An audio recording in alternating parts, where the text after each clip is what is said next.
पश्चिम बंगाल के बांकुड़ा में ममता बनर्जी ने आज एक रैली के दौरान एक बार फिर से मंच से चंडी पाठ किया। मंच से चंडी पाठ के मंत्रों का उच्चारण करती हुई ममता बनर्जी देखी गई। दरअसल आपको बताएं, ममता बनर्जी आज बांकुड़ा में रैली कर रही थी और इस दौरान उन्होंने मंच से चंडी पाठ किया। आप भी सुनिए। मंगल्ये शिवे सर्वार्थ साधिके शरण्ये त्र्यंबके गौरी नारायणी नमस्तुते सृष्टि स्थिति विनाशनं शक्तिभूते सनातनी गुणश्रयी गुणमयी नारायणी नमस्तुते शरणागत दीनार्थ परित्राण परायणे सर्वशक्तिहरे देवी नारायणी नमस्तुते ओं जयंती मंगलाकाली भद्रकाली कपालिनी दुर्गा शिवा क्षमाधात्री सहस्रदा नमस्तुते। मागो सकलेर कल्याण करो। हिंदू भाई बोनेरा उलुध्वनि देवें, शंखध्वनि देवें। संख्यालघु भाई बोनेरा ला इलाहा इल्लाल्लाह बोले आजानेर ध्वनि देवें। तो सुना आपने, बांकुड़ा पे ममता बनर्जी ने मंच से किस तरह से यहाँ पर एक बार फिर से चंडी पाठ किया। सीधे रुक करेंगे, मेरे साथ में वरिष्ठ सहयोगी धीरेन्द्र पुंडीर और मेरे सहयोगी तपस भी मेरे साथ में जुड़ रहे हैं। सबसे पहले मैं धीरेन्द्र जी आपका रुख करना चाहूंगी। बांकुड़ा में आज एक तरफ योगी आदित्यनाथ निशाना साधते हुए नजर आए, तो वहीं दूसरी तरफ ममता बनर्जी एक बार फिर से गरजी और उसी चंडी पाठ जिसको लेकर वो पहले भी विवादों में रही, एक बार फिर से मंच से चंडी पाठ करती हुई देखी गई।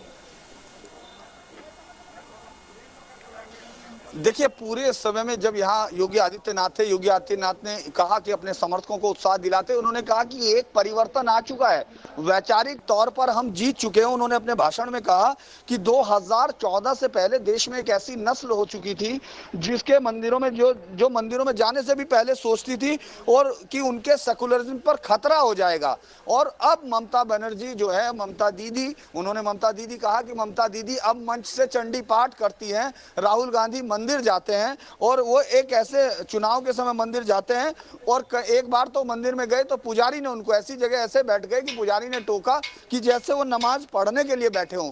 यानी उन्होंने सीधे तौर पर उन पर तंज कसा, जिसको आज उन्होंने दोहराया। ये लगातार, अगर आप उस चंडी पाठ को याद कीजिए जो उन्होंने वहां नंदीग्राम में किया था मंच पर, उसके बाद फिर वहां शुभेंदु ने भी यही कहा कि ये नंदी पाठ एक गलत पाठ है। जब योगी आएंगे तो उनको सही से सीखना चाहिए चंडी पाठ क्या है।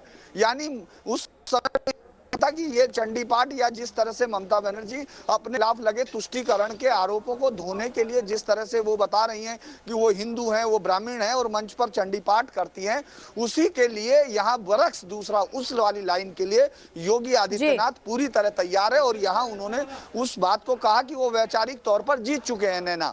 ये बात उन्होंने उसी चंडी पाठ के उसके लिए कहा जो कि आज फिर आपने बांकुड़ा में सुना। बिल्कुल, लेकिन धीरेन्द्र जी, ये कहा जाए कि जिस चंडी पाठ को लेकर सवाल थे और आज एक बार फिर से उसी समय जहां एक तरफ योगी आदित्यनाथ संबोधित कर रहे थे, दूसरी तरफ मंच से ममता बनर्जी चंडी पाठ कर रही थी। तापस इस दौरान वहां पर ही मौजूद थे। तापस, किस तरह से निशाना साधती हुई नजर आई है ममता बनर्जी? और ये भी बताइए, हम लोग जो समझ पा रहे हैं वहां पर चंडी पाठ के साथ साथ वो अल्लाह को भी याद करती हुई देखी गई, यानी कि एक ही मंच से दोनों ही धर्मों को साधती हुई नजर आई, जवाब देती हुई नजर आई।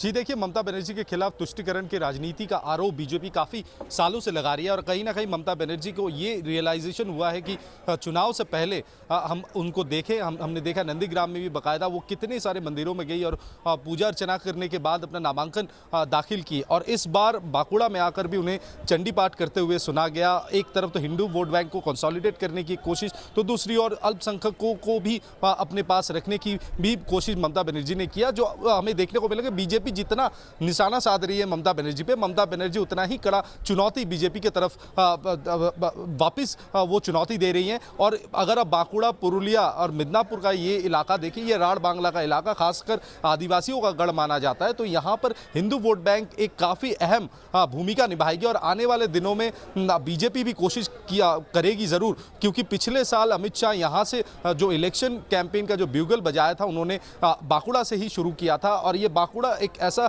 इलाका है और एक ऐसा जिला है जहां पर आदिवासियों का संख्या और हिंदू संख्या बहुत ज़्यादा है, इसलिए ये राढ़ बांग्ला के कुछ जिलों के तरफ नज़र अगर तृणमूल कांग्रेस का एक तरफ है तो बीजेपी का भी है, और ममता बनर्जी 1 इंच ज़मीन भी यहाँ पर बीजेपी को छोड़ना नहीं चाहती।